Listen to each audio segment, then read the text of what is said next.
একটা ছেলে যখন পাশ করে, যখন বিশ্ববিদ্যালয় অথবা ভালো কোনো স্থানে চাকরি পাশ করে সে ভালো চাকরিতে যায়, সে মানুষের কাছে বলতে, মানুষ থেকে শুনতে সে ভালোবাসে। সে নিজের মধ্যে একটা গর্ববোধ করে যে আমি একটা ভালো চাকরি করি। অন্যের থেকে শুনতে ভালোবাসে যে আমি একটা ভালো চাকরি করি, তাফাকুর করে, অর্থাৎ নিজের মধ্যে গর্ব করা। এটা মানুষের মধ্যে একটা চাহিদা বেড়ে যায়, ঠিক না? এই কথাগুলি কে বলতেছেন? কে বলতেছেন? আল্লাহ বলতেছেন তোমরা পছন্দ করো নিজেদের গর্বটা মানুষের কাছে বলতে, নিজের অবস্থানটা মানুষের কাছে প্রকাশ করতে গর্ব করো। এরপরে ওয়াতাকাসুর, এরপর বয়সের একটা সীমায় চলে যাও। ওয়াতাকাসুরুন ফিল আমওয়াল ওয়াল আওলাদ, চাকরি করার পর সাথে সাথে কিন্তু অর্থ বাড়ানোর তার চাহিদা থাকে না। চাকরির সাথে সাথে, ব্যবসার সাথে সাথে সে সাথে সাথে চাকরি, তার অর্থ বেড়ে যাক, এটা চায় না। বিয়ে করার পর সাথে সাথে কিন্তু তার বাচ্চা গণনা করে না, কিন্তু একটা পর্যায়ে গেলে সে গণে আমার 5 ছেলে, আমার 6 ছেলে, আমার এতটা মেয়ে, গণে কিনা বলেন? বিয়ের সাথে সাথে না, যখন সে তাফাকুর করে তখন তার পরিবারের যারা আছে তাদের কিনে গর্ব করে। এক পর্যায়ে সে তাকাসুর করে, অর্থাৎ বাড়িয়ে নেয়, তার সম্পদ বাড়ায়, তার সন্তান বাড়ায়, নিজের মধ্যে অনেক কিছু ক্রেডিট মনে করে। ওয়াতাকাসুরুন বাইনাকুম ওয়াতাকাসুরুন ফিল আমওয়াল ওয়াল আওলাদ, সম্পদ আর সন্তান বৃদ্ধির মধ্যে মানুষ পড়ে যায়। এটা হলো মানুষের জিন্দেগি।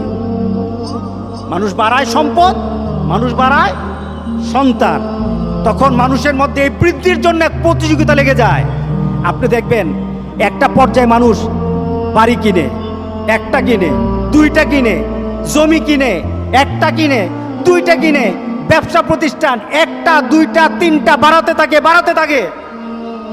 এটা তার চাহিদা বেড়ে যায়, এটা তার চাহিদা বেড়ে যায়।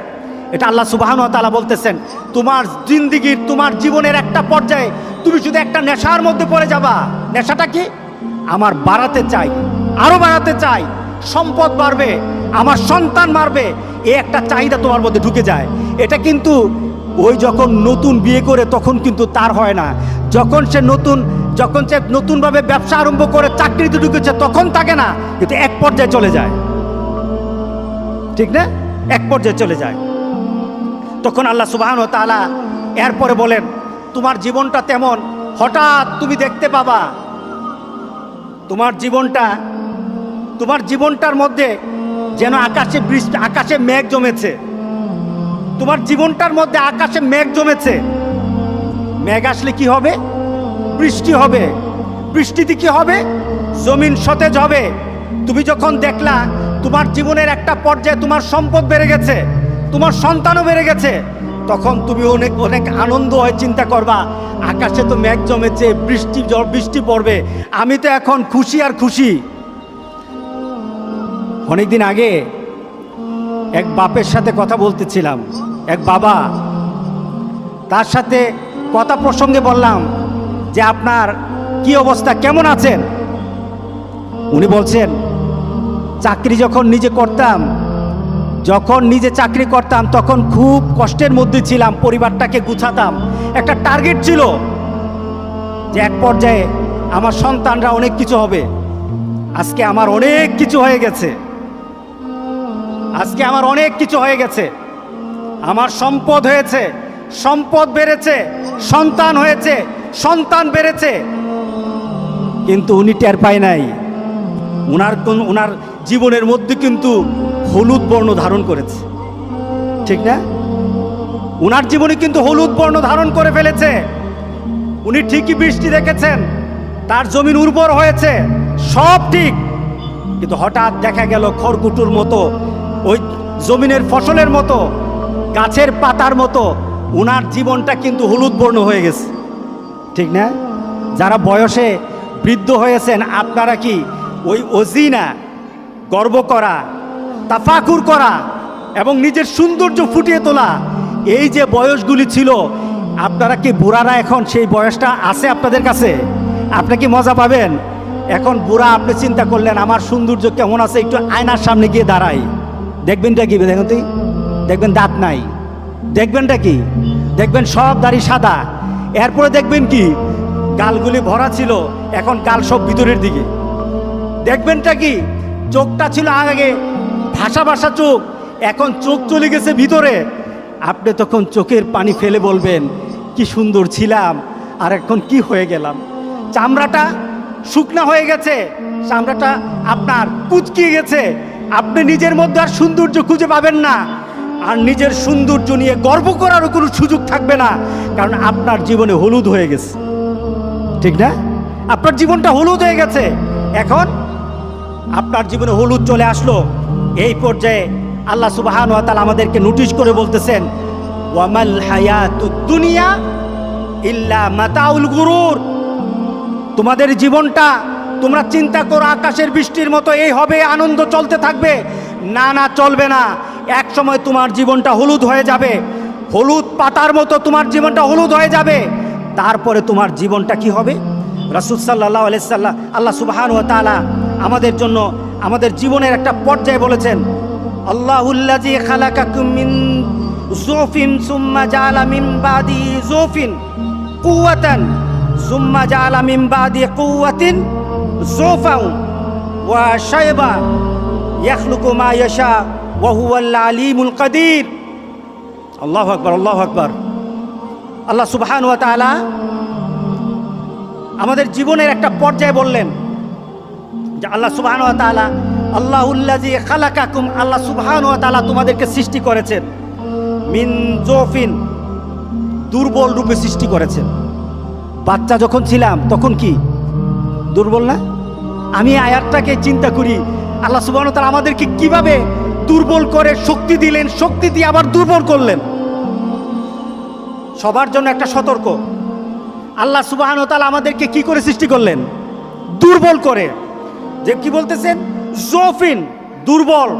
একটা ছোট্ট বাচ্চা এত দুর্বল, একটা মুরগের বাচ্চা, একটা গরুর বাছুর, একটা যে কোনো জিনিসের বাচ্চা কিন্তু তোমার মতো, তোমার ছোট্ট বাচ্চার অবস্থায় তুমি যেমন ছিলা, তোমার বাবা কিন্তু তখন বাচ্চা হয়ে গেছে।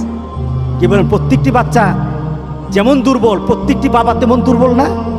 বৃদ্ধ বয়সে দুর্বল হয়ে যায়। শুধু দুর্বল না, আল্লাহ সুবহানাহু ওয়া তাআলা তাকে আরো দুর্বল করবেন। তোমার বাবা যখন বয়সের মানে চলে আসে, একটা পর্যায়ে চলে আসে, শুধু জোফান না, শুধু দুর্বলতার দিক থেকে নয়, তাকে আমি বৃদ্ধের দিক থেকেও আমি তাকে দুর্বল করে দেই, ডবল দুর্বল। আল্লাহ সুবহানাহু ওয়া তাআলা আমাদের এই জীবনের পর্যায়ে প্রথম বললেন দুর্বল, এরপরে বলেন শক্তি, এরপরে বলেন দুর্বল থেকে আরো দুর্বল বানিয়েন। আল্লাহ সুবহানাহু ওয়া তাআলা বলেন, ইয়াখলুকু মা ইয়াশা, আমি যেভাবে ইচ্ছা মানুষকে এইভাবে সৃষ্টি করেছি, গোটা পৃথিবী যাকে ইচ্ছে এইভাবে সৃষ্টি করি, এটা আমার ক্ষমতা। কার ক্ষমতা? সুতরাং আমাদের জীবন সম্পর্কে আমাদের চিন্তা হলো, আমরা নিজের জীবনকে প্রথম বানাই একটা খেলের মধ্যে। ছোট্ট বাচ্চারা যেমন নিজের জীবনকে একটা আনন্দ দেওয়ার জন্য যে কোনো জিনিসকে তার সামনে ধরলে সে আনন্দ পায়, আমাদের জীবনটা তেমন। এরপরে সেই জীবনের একটা আনন্দ খেলাধুলার মধ্যে থাকে, কিন্তু এটার মধ্যে কৌতুক থাকে, কিছু পাওয়া থাকে না। এটা আমাদের জীবন। এরপরে কি আমাদের জীবনের মধ্যে একটা নিজের দেহের, নিজের কর্মের, নিজের অভিজ্ঞতার, নিজের প্রাপ্তির একটা সৌন্দর্য ফুটিয়ে তোলার একটা চাহিদা বের হয়। এটা আমাদের জীবন। আপনি হঠাৎ দেখলেন আপনার একটা দাড়ি পেকে গেছে, আপনি হঠাৎ দেখতেছেন আপনার একটা দাঁত নড়ছে, আপনি হঠাৎ দেখতেছেন আপনার গালে একটা ভাঁজ পড়েছে, আপনি হঠাৎ দেখতেছেন আপনি দূরের দৃষ্টি আপনার কমে গেছে, আপনি আর দেখেন না। তখন খুশি হবেন না বেজার হবেন? একটু মনটা খারাপ লাগবে না? একটু চিন্তা চলে আসবে না? দাড়িটা পেকে গেছে মানে কি আপনার জীবনের মধ্যে জীবনের একটা শুকনা ভাব চলে আসছে। এরপরে কি? এরপরে আপনার জীবনের সেই মধ্যে, খড়কুটোর মধ্যে হলুদ বর্ণ ধারণ করবে, আপনার দাড়িগুলি পেকে যাবে। এরপরে পাকতে পাকতে এক সময় আপনি খড়কুটোর মতো হয়ে যাবেন, অর্থাৎ আপনার মৃত্যু এসে আপনাকে ফ্ল্যাট করে দিবে। আপনার মৃত্যু আপনাকে সব কিছু থেকে মিটিয়ে দিবে। আপনার সৌন্দর্য, আপনার খেলাধুলা, আপনার দুনিয়া সম্পর্কে আপনার নিজের জীবনের তাফাকুর করা, আপনার জীবনের তাকাসুর করা, বৃদ্ধি পেয়ে আপনার জীবনকে আনন্দিত করা, সব কিছু আপনাকে খড়কুটোর মতো আপনাকে মিটিয়ে দিবে। জীবনে আর কোনো চাহিদা থাকবে না। আল্লাহ সুবহানাহু ওয়া তাআলা তখন ডাক দিয়ে বলেন, ইন্নামাল হায়াতুদ দুনিয়া, দুনিয়ার জিন্দিগিটা হলো আপনার জন্য কি, ওয়ামাল হায়াতুদ দুনিয়া ইল্লা মাতাউল গুরুর, দুনিয়ার জিন্দিগিটা হলো তোমাদের জন্য চিত জিনিস, যে জিনিসের কোনো দাম নাই। মাতা শব্দের অর্থ হলো জুতা ব্যবহার করি আমরা, জুতার পায়ের নিচে গোড়ালি থাকে, থাকে না, উঁচা থাকে। এই উঁচা জায়গাটা ব্যবহার করতে করতে মাঝে গর্ত হয়ে যায়, গর্ত হয় না? দেখেন, এর যদি কোনো জুতা যদি অনেক সময় ব্যবহার হয়, অনেক দিন ব্যবহার হয়, এই জুতার গোড়ালিটা কি হয়ে যায়, একটা ছিদ্র হয়ে যায়। এরপর ছিদ্র হয়ে গেলে এটার মধ্যে যে পিনগুলি আছে, পিনগুলি থেকে ছুটে যায়, এটা খসে পড়ে যায়। জুতার পরিত্যক্ত গোড়ালি যেটা আছে, ব্যবহার করে আপনি ফেলে দিয়েছেন, ক্ষয় করে ফেলেছেন, যেটার আপনার ব্যবহার করার কেউ থাকবে না, কেউই খেলার হিসাবেও নিবে না, কেউই এটাকে ব্যবহার করবে না। আপনার জীবনটা সম্পর্কে আল্লাহ বলছেন, মাথা পায়ের নিচে যেমন গোড়ালি, গোড়ালিটা যেমন পড়ে গেলে, জুতার গোড়ালিটা পড়ে গেলে, উঁচা জায়গাটা পড়ে গেলে যেমন কোনো দাম নাই, একটা মানুষ মরে গেলে তার কোনো দাম নাই, জীবনটা তেমন শেষ হয়ে যায়। আল্লাহর কাছে চলুন আমরা দোয়া করি, আল্লাহ যেন আমাদের সবাইকে এই জিন্দিগিটা আমরা যেন আখিরাতের পুঁজি বানিয়ে মরতে পারি, যেটা সম্পর্কে রাসূল সাল্লাল্লাহু আলাইহি সাল্লাম দোয়া করেছেন, আয় আল্লাহ আমাকে একটা জীবন দাও, যে জীবনটা আমি দুনিয়াতে ব্যবহার করব। আয় আল্লাহ আমাকে এমন একটা জীবন তৌফিক দান করে দাও, জীবন পরিচালনার আমাকে তৌফিক দাও, যেই জীবনটা দুনিয়া তো ভালো হবে, আখিরাতও ভালো হবে। যেই দোয়াটা রাসূলের সবচেয়ে প্রিয় ছিল, রব্বানা আতিনা ফিদ দুনিয়া হাসানাতাও ওয়া ফিল আখিরাতি হাসানা ওয়া কিনা আযাবান নার। রাসূল সাল্লাল্লাহু আলাইহি সাল্লাম বলেছেন, আমার সবচেয়ে প্রিয় দোয়া, আমার সবচেয়ে প্রিয় দোয়া, আয় আল্লাহ, আল্লাহর কাছে আমি আল্লাহর দোয়া দিয়ে আল্লাহর কাছে বলি, আল্লাহর কালাম দিয়ে আল্লাহর কাছে বলি, আয় আল্লাহ, আয় রব, রব্বানা আতেনা, আমাকে দাও, রব্বানা আতেনা ফিদ দুনিয়া হাসানা, দুনিয়ার মধ্যে হাসানা দাও। খেলাধুলা নয়, নিজের সৌন্দর্য প্রকাশ নয়, নিজে গর্ব করা নয়, নিজের সম্পদ আর নিজের সন্তান নিয়ে গর্ব করা নয়, আমাকে দাও এমন একটা জীবন, হাসানা যেন হয়, ওয়াফিল আখিরাতে হাসানা, আর আখিরাতেও যেন হাসানা হয়ে আমি জান্নাতে যেতে পারি, এমন একটা জীবনের মূল্য আমাকে দান করে দাও। সবাই বলে আল্লাহুম্মা আমিন।